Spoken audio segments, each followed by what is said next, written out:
오늘 우리에게 주신 하나님의 말씀은 출애굽기 14장 10절부터 16절까지의 말씀입니다. 출애굽기 14장 10절부터 16절까지의 말씀 우리 함께 읽겠습니다.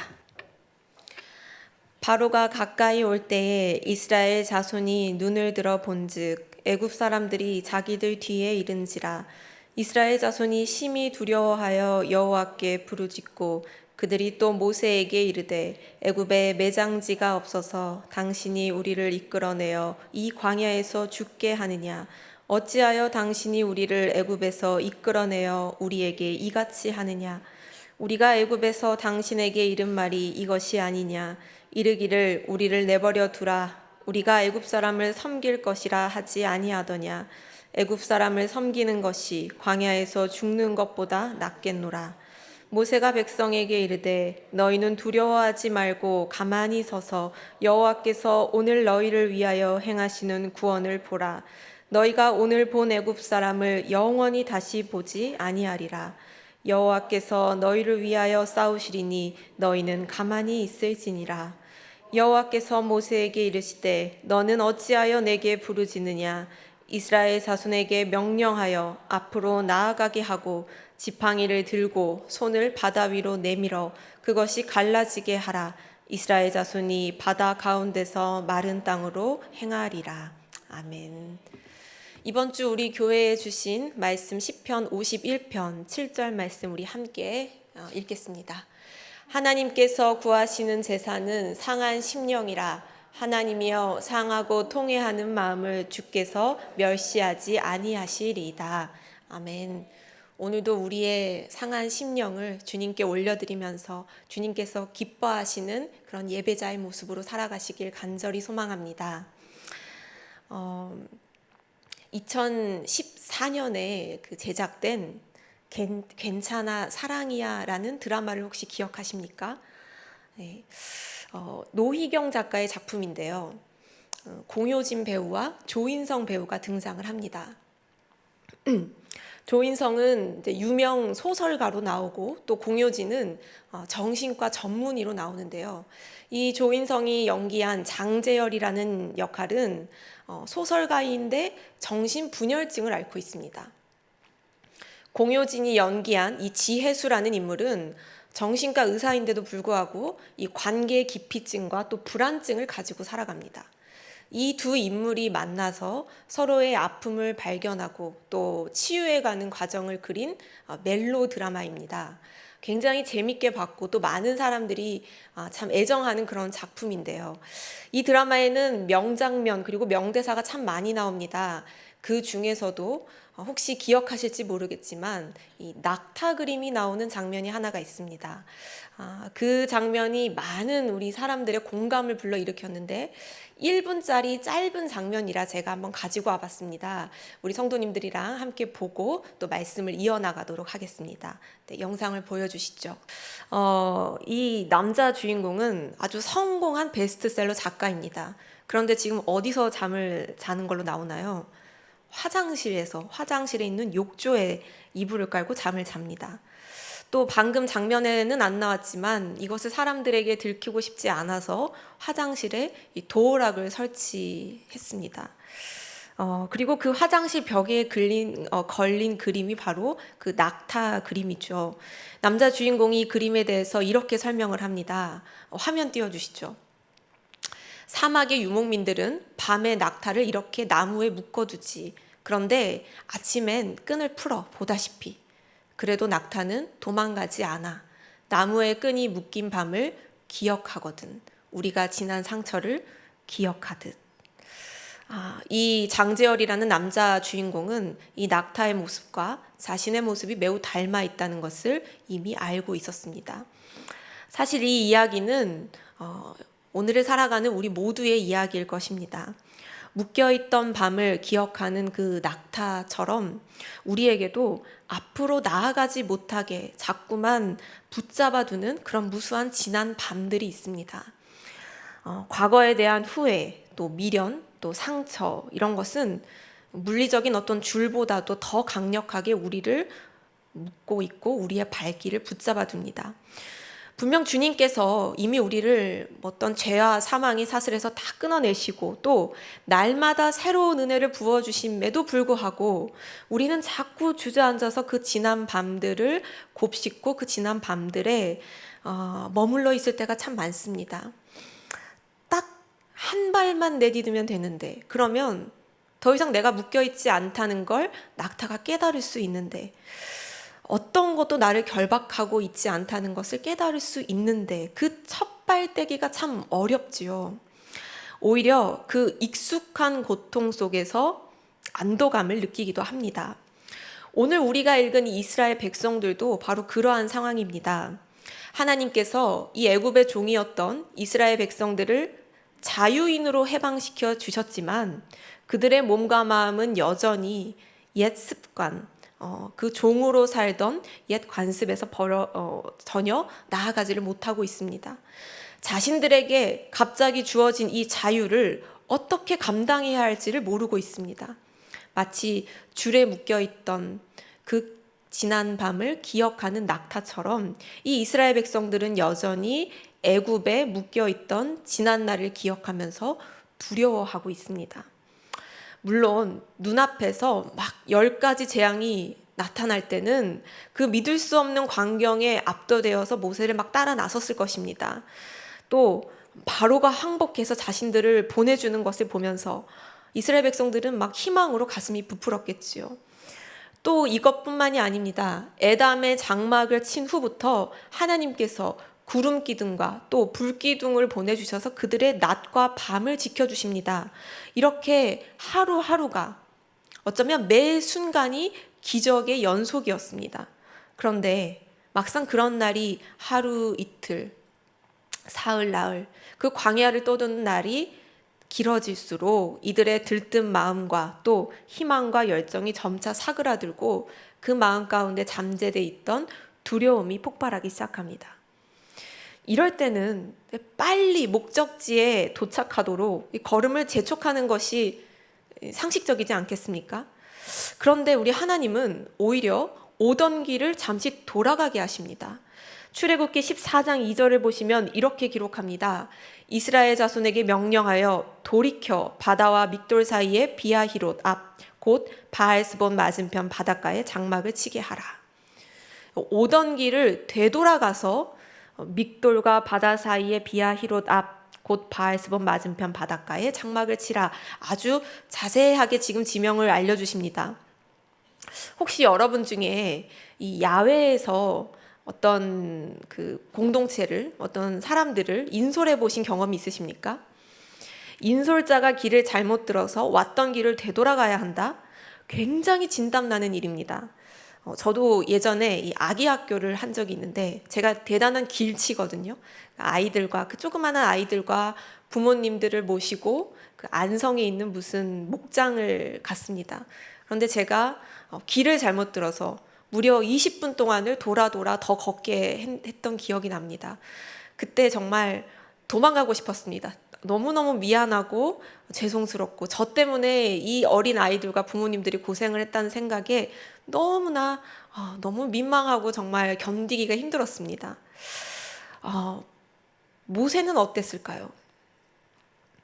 지금 괜히 나 때문에 고생을 한 이 많은 무리들이, 심지어 여자, 남자뿐만이 아니라 어린아이들부터 노인까지 이 많은 무리들이 모세를 따라서 걷고 있는데 하나님께서 오던 길을 되돌아가라고 하시는 거죠.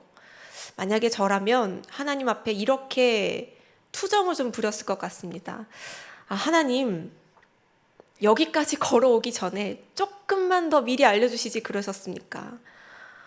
이 많은 사람들이 지금 광야인데 얼마나 힘들고 지쳤을 텐데 왔던 길을 되돌아가라 하십니까? 그 원망을, 그 원성을 또 어떻게 제가 감당합니까? 라고 하나님 앞에 투정을 부렸을 것 같은데 오늘 모세는 그러지 않고 정말 대단하게도 그냥 순종을 합니다. 그래도 그가 우리와 같은 사람이라면 그 마음이 참 심란하지 않았을까요?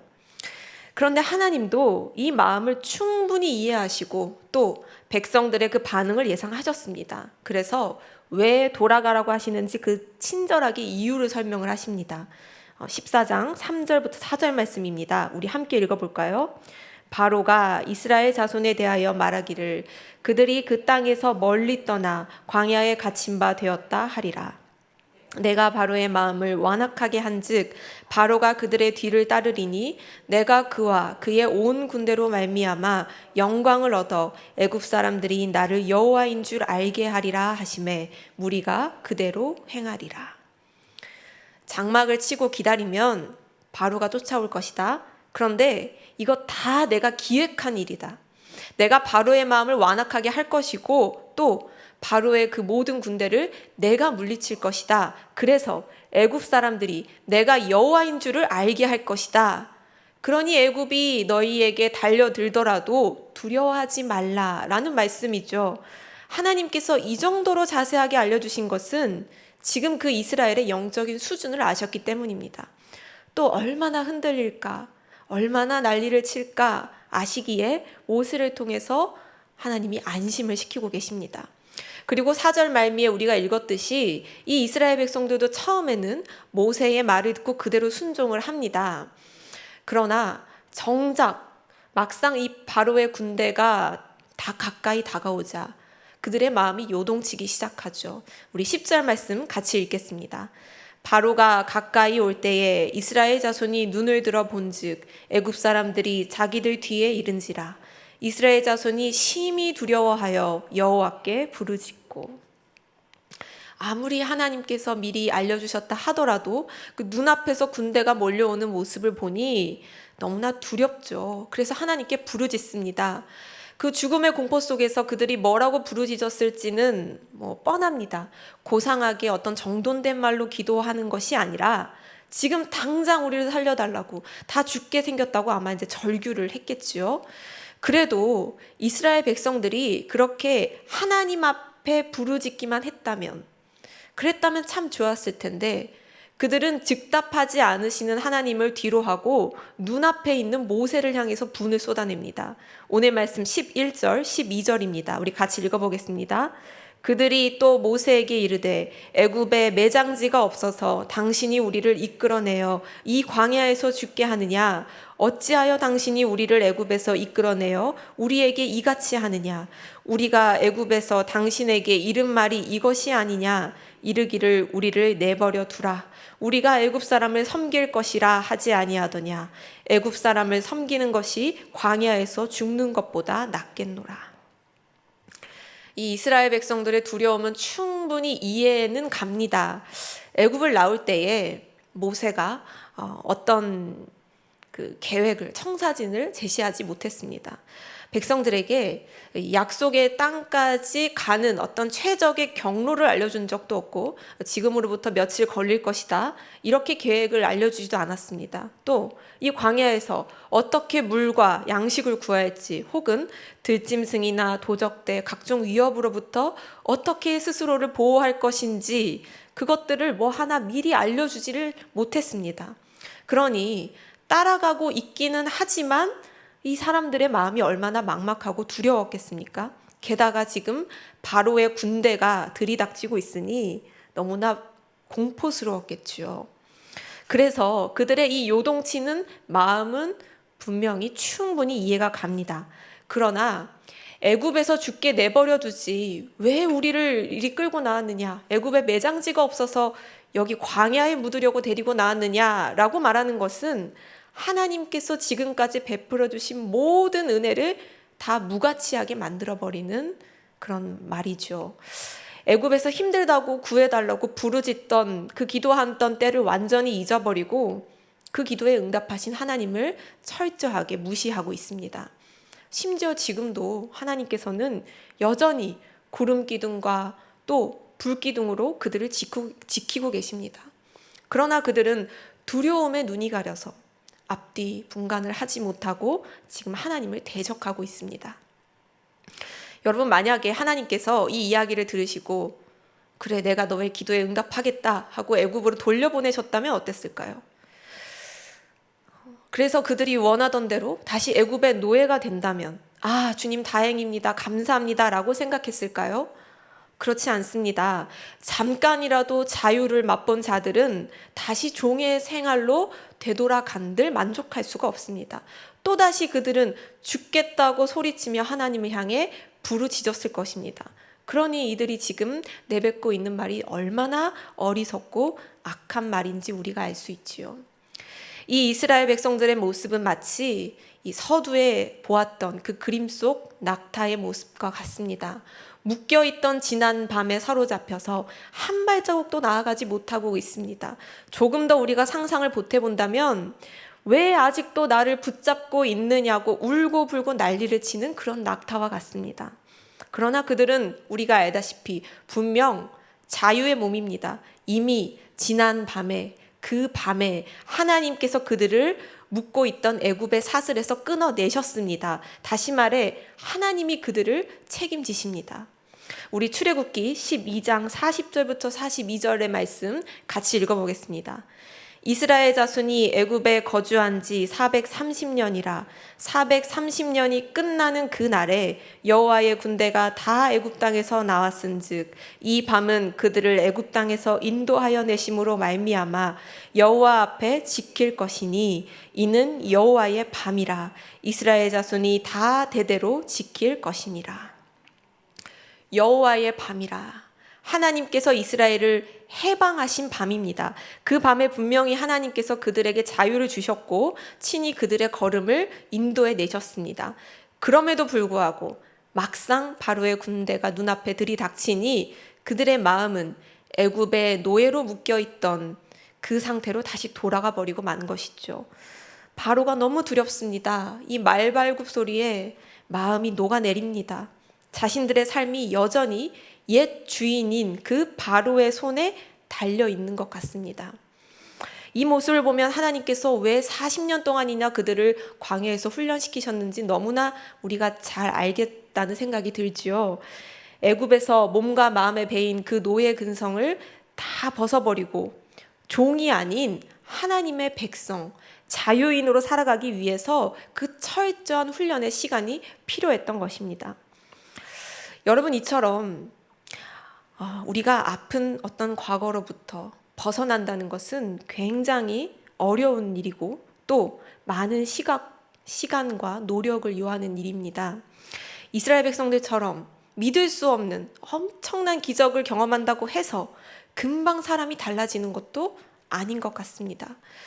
우리에게도 아직 다 벗어버리지 못한 그런 과거가 있습니다. 물론 행복했던 기억도 참 많지요. 그러나 힘들고 아픈 기억들이 더 강력하게 우리의 마음을 장악합니다. 그러나 하나님께서는 우리가 과거로부터 배우기를 원하시지 과거에 묶여있기를 원하시지 않습니다. 이제는 하나님의 말씀을 나침판 삼아서 스스로 고민하고 선택하고 때로는 헤매기도 하면서 하나님이 명하신 길로 나아가야 합니다. 그것이 하나님의 뜻에 자발적으로 순종하는 자유인의 삶입니다. 이렇게 자유를 누리고 또 자유인으로서의 그 사명을 감당하려면 내가 묶여있다는 착각으로부터 하루빨리 벗어나야 합니다. 바로 이것을 위해서 하나님은 이스라엘 백성들을 돌아가게 하시고 불편한 상황으로 몰아넣기도 하시면서 그 마음을 흔드십니다. 마찬가지로 우리의 정체된 삶을 흔드실 때가 있습니다. 그 모든 것은 우리를 깨닫게 하시기 위함이죠. 그래서 우리가 두려워하는 그 과거의 사건 속에서도 하나님께서 함께 계셨고 또 그때나 지금이나 하나님이 우리를 위해 일하고 계시고 여전히 내 삶을 인도하고 계시다는 것을 우리에게 알려주고 싶어 하십니다. 더 나아가 그것을 깨닫고 담대히 앞으로 전진하기를 원하십니다. 그래야 하나님이 우리를 마음껏 사용하실 수 있기 때문입니다. 오늘 본문에서 하나님은 이스라엘 백성들에게 바로 이 사실을 알게 하시고자 그 걸음을 잠시 뒤로 물리십니다. 바로의 군대와 바다 사이에 장막을 치게 하심으로 그들이 지금까지 누구에게 압제를 당했는지 그 아픈 과거를 두 눈 똑바로 뜨고 직시하게 하십니다. 당하는 사람은 참 괴로운 일이겠지요. 그러나 꼭 필요한 과정입니다. 언제까지 묵혀둘 수 없습니다. 이스라엘 백성들을 두렵게 하던 그 바로의 군대처럼 우리가 묵혀두던 그 치유되지 않은 상처는 계속해서 우리 삶의 주인 행세를 하기 때문입니다. 여러분, 베드로의 삶을 한번 생각해 보시죠. 주님과 너무나도 친밀했던 그 수제자 베드로가 죽음의 공포 앞에서 예수님을 3번이나 부인했습니다. 그 일은 예수님에게 상처를 입히는 일이기도 하지만 동시에 베드로 자신에게도 너무나 큰 상처가 되는 일입니다. 모두가 주를 버릴지라도 나는 결코 주님을 버리지 않겠나이다 라고 자신 있게 확신에 찬 음성으로 말하던 그가 자기 모습이, 그때의 그 모습이 떠올라서 베드로는 정말 아마 죽고 싶은 심정이었을 것입니다. 주변에서 아무리 베드로를 위로하려고 해도 베드로는 이미 자기 자신을 용서받을 수 없는 배신자로 낙인 찍었겠지요. 그러나 우리 주님께서 부활하신 후에 베드로를 찾아가셔서 손수 아침상을 차려주시고는 이렇게 물으시죠. 네가 나를 사랑하느냐? 여러분, 이 질문에 네 라고 대답하기까지 베드로가 속으로 얼마나 많은 갈등을 하고 용기를 내야 했을까요? 마음에서 이 입술까지의 거리는 아마 이스라엘 백성들이 건너야 했던 그 홍해보다 더 깊고 더 멀었을 것입니다. 주님을 마주하는 것 자체가 나의 과오를 맞닥뜨리는 일이고 내 인생에 가장 지워버리고 싶은 그 순간을 다시 마주해야 됩니다. 그래서 여러분, 이렇게 힘들어서 베드로가 만약에 도망을 쳤다면 어땠을까요? 주님의 물음에 답하지 않고 다시 도망을 쳐버렸다면, 도망을 갔다면, 그랬다면 우리 주님의 그 한없는 사랑과 은혜를 경험하지 못했을 것입니다.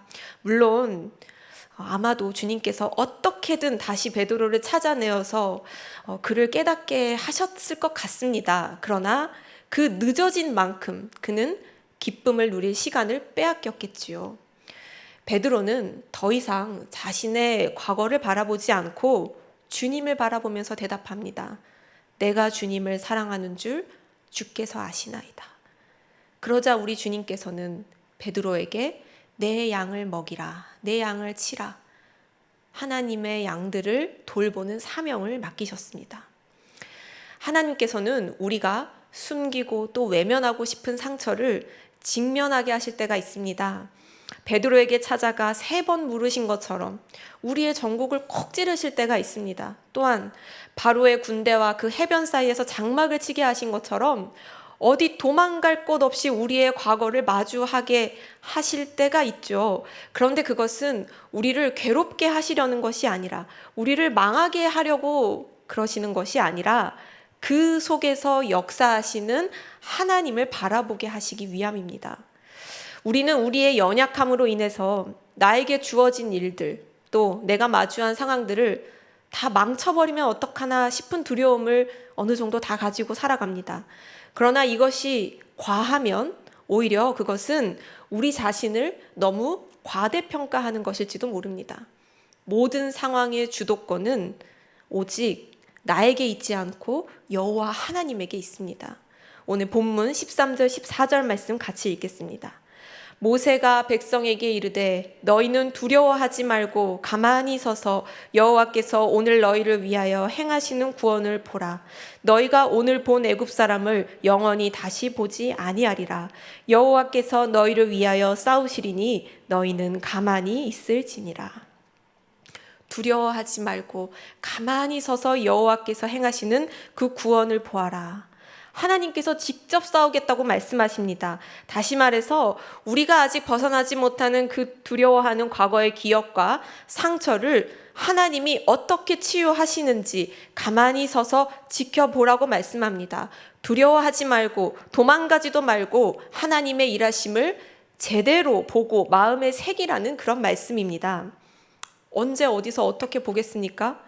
새로운 변화 앞에서 우리가 주춤거릴 때에, 자꾸만 옛 기억들이 우리의 발목을 잡을 때에, 또 내 안에 숨겨둔 상처가 자꾸만 덧날 때에, 바로 그때 우리는 하나님 앞으로 나아가야 합니다. 도망가더라도 하나님 앞으로 도망가시고 절규를 하더라도 하나님 앞에 가서 절규해야 합니다.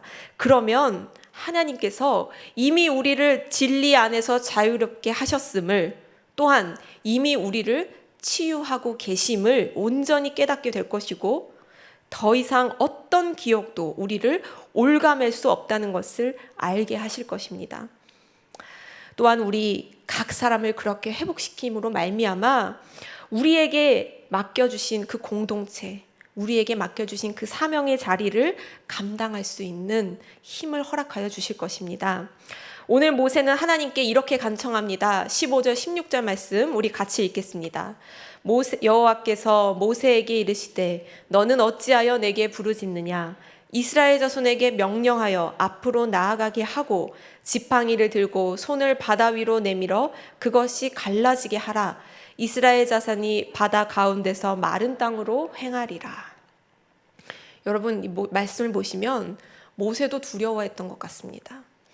이스라엘 백성들에게 하나님의 말씀을 전하는 입장이고 또 그들을 진정시켜야 할 리더자였죠. 그러나 그 또한 하나님 앞에 가서 부르짖습니다. 하나님, 저들의 소리가 들리십니까? 이스라엘 백성들이 또 저를 욕하고 울부짖습니다. 애국 군대가 코앞에 다가왔습니다. 하나님, 이제 저는 어떻게 해야 할까요? 그때 하나님께서 모세에게 이렇게 말씀하십니다. 너는 어찌하여 내게 부르짖느냐? 기도하지 말라는 말씀이 아닙니다. 그것이 아니라 담대하게 이스라엘 백성들을 데리고 앞으로 나아가라는 말씀이죠. 내가 너희를 마른 땅으로 나아가게 할 것이다. 하나님께서 모세의 마음을 꼭 붙들어 주십니다.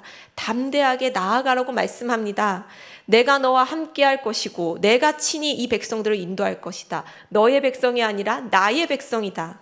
내가 저들을 살리는 것이다. 내가 너희를 위하여 바다를 가르고 마른 땅을 걷게 할 것이고 모든 대적들을 물리칠 것이다. 하나님께서 말씀하십니다. 여러분, 이 말씀은 오늘 우리에게 주시는 하나님의 약속의 말씀입니다. 하나님은 우리 가정에 또 우리 교회와 우리 셀과 우리 일터에 하나님의 능력을 보여주실 것입니다.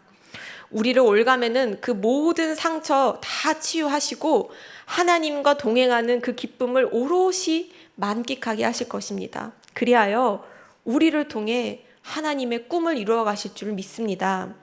하나님께서 하실 일이 너무나 많습니다. 그런데 그에 비해 일꾼이 너무 없다고 말씀합니다. 추수할 것은 많되 일꾼이 적다라고 우리 주님께서 한탄하셨지요. 그러나 이 말씀 앞에서 주님, 제가 가겠습니다.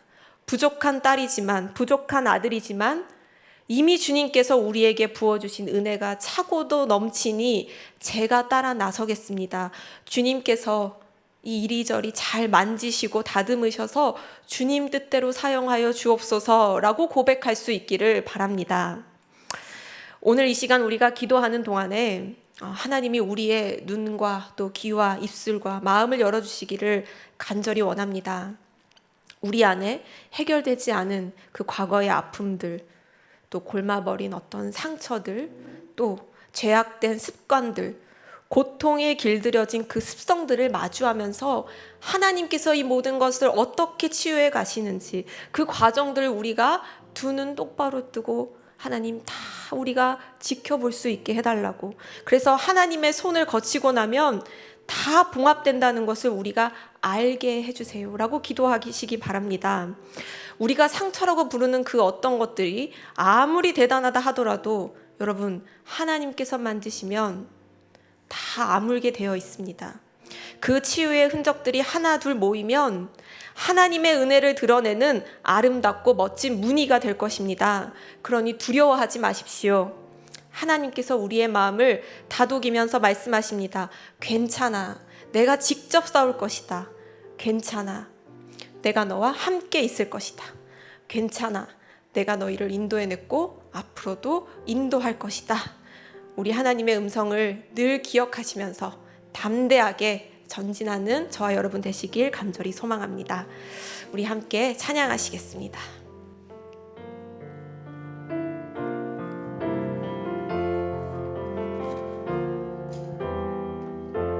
주님과 같이